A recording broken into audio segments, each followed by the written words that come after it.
नमस्ते बच्चों, आप सभी का स्वागत है। आज हम पाठ 10 कोशिका तथा कोशिका के अंग इसी को कंटिन्यू कर रहे हैं। इसमें हम आज देखेंगे कोशिका द्रव्य। कोशिका द्रव्य क्या होता है? प्याज की कोशिका में देखेंगे कोशिका द्रव्य। कोशिका के अंदर जो द्रव पदार्थ भरा रहता है वो कोशिका द्रव्य कहलाता है।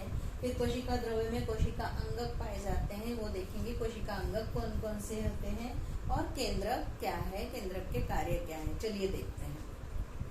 यहाँ पर देखिए बच्चों, प्याज के छिलके में अत्यधिक द्रव से भरी आयताकार कोशिकाएं आपने देखी है क्या? प्याज का छिलका जो आप लेते हैं उसके ऊपर अगर एक पतली सी एक वाइट झिल्ली सी निकलती है, ध्यान दिया है आपने कभी? एक पतली सी सफेद झिल्ली निकलती है जो आर पार दिखाई देती है। उस झिल्ली को अगर लेकर आप माइक्रोस्कोप में देखेंगे सूक्ष्मदर्शी में, तो इस तरह की रचना आपको दिखाई देती है। इसमें जो है प्ररस कला और केंद्रक के बीच फैले हुए तरल पदार्थ को ये कोशिका द्रव्य कहते हैं। ये देखिए, ये कोशिका की झिल्ली है। ये बहुत सारी कोशिकाएं दिखाई दे रही दिख रही हैं। तो प्ररस कला और केंद्रक, ये केंद्रक दिखाई दे रहे हैं, डार्क डार्क कलर के दिख रहे हैं, ये केंद्रक दिखाई दे रहे हैं। तो इसके बीच जो तरल पदार्थ पाया जाता है ये कोशिका द्रव्य कहलाता है। कोशिका द्रव्य ये चिपचिपा पदार्थ होता है, निरंतर हलचल करता रहता है। इसमें कई कोशिका के अंगक बिखरे हुए रहते हैं। कोशिका में रासायनिक अभिक्रिया घटित होते समय कोशिका द्रव्य यह एक माध्यम होता है। कोशिका अंगकों के अलावा कोशिका में कोशिका द्रव्य भी होता है। कोशिका द्रव्य में अमीनो अम्ल, ग्लूकोज, जीवन सत्व ये सब संग्रहित रहते हैं। बड़ी केंद्रीय रिक्तिकाओं के कारण वनस्पति कोशिका में कोशिका द्रव्य यह किनारे की ओर ढकेला जाता है। देखिए, बड़ी बड़ी रिक्तिकाएं पाई जाती है।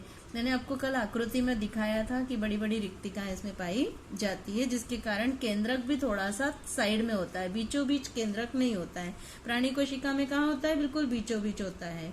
वनस्पति कोशिका का कोशिका द्रव्य प्राणी कोशिका के कोशिका द्रव्य की अपेक्षा अधिक कणाकार होता है और सघन होता है। अब इसके बाद यहाँ पर देखिए इलेक्ट्रॉन सूक्ष्मदर्शी दिखाया गया है। विशेष कार्य करने के लिए कोशिका अंगक, अब यहाँ पर कोशिका तो दिखाई दे रही है यहाँ पर, लेकिन कोशिका अंगक बहुत छोटे होते हैं जो हमको संयुक्त सूक्ष्मदर्शी द्वारा दिखाई नहीं देते। तो विशेष कार्य करने वाले कोशिका की छोटी छोटी इकाइयों को कोशिका अंगक कहते हैं। ये अंगक मतलब कोशिका के घटक होते हैं। प्रत्येक अंगक के चारों ओर प्रथिन युक्त वसा का आवरण होता है। केंद्रक और हरित लवक के अलावा अन्य सभी अंगकों को इलेक्ट्रॉन सूक्ष्मदर्शी द्वारा ही देखा जा सकता है। केवल केंद्रक और हरित लवकों को ही संयुक्त सूक्ष्मदर्शी द्वारा देखा जा सकता है। बाकी अन्य सारे अंगकों को इलेक्ट्रॉन सूक्ष्मदर्शी द्वारा देखा जा सकता है। अब इसके बाद हम देखते हैं, चलिए, केंद्रक। अब आप एक कृति दी हुई है। एक स्वच्छ कांच पट्टी पर पानी की एक बूंद रखो और आइसक्रीम के चम्मच से अपने गाल की आंतरिक सतह को खरोचो। चम्मच पर जो लगा हुआ जो सफेद सा पदार्थ दिखाई देगा उसे सुई की नोक पर लेकर कांच पट्टी पर रखो। पानी की बूंद में फैलाओ। इस पर मैथिलीन ब्लू रंजक की एक बूंद डालो। कवर स्लिप लगाकर संयुक्त सूक्ष्मदर्शी में देखेंगे तो क्या तुम्हें केंद्रक दिखाई दिया?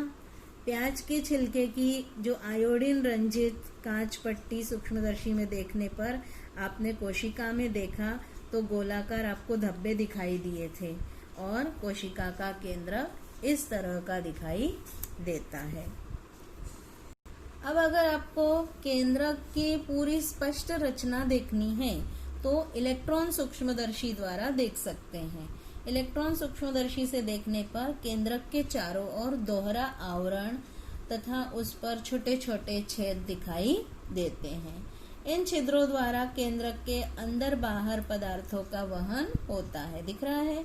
केंद्रक में एक गोलाकार केंद्रकी होती है, ये देखिए दिखाई दे रही है, और रंगसूत्रों का जाल होता है। रंगसूत्र पतले धागों जैसी संरचनाएं होती हैं जिसका रूपांतरण कोशिका विभाजन के समय गुणसूत्रों में होता है। गुणसूत्रों के कार्यात्मक घटकों को जनुक कहते हैं। आप 9th क्लास में पढ़ेंगे। केंद्रक के अंदर जो गुणसूत्र धागे के समान रचनाएं पाई जाती है वो 9th क्लास में आप पढ़ेंगे। अब यहाँ पर हम देखते हैं कि कोशिका के अंदर जो ये केंद्रक होता है इसके कार्य क्या है। बहुत महत्वपूर्ण कार्य होते हैं इसके। कोशिका के सभी चयापचय क्रियाओं और कोशिका के विभाजन पर नियंत्रण रखने का कार्य ये केंद्रक करता है। दूसरा कार्य क्या है? पहला कार्य हो गया कोशिका के सभी चयापचय क्रियाओं और कोशिका विभाजन पर नियंत्रण रखना। दूसरा है जनुकों द्वारा अनुवांशिक गुणधर्म अगली पीढ़ी में संक्रमित करना। ऐसे केंद्रक के ये 2 कार्य होते हैं। आज बच्चों हम इतना ही पढ़ेंगे। धन्यवाद।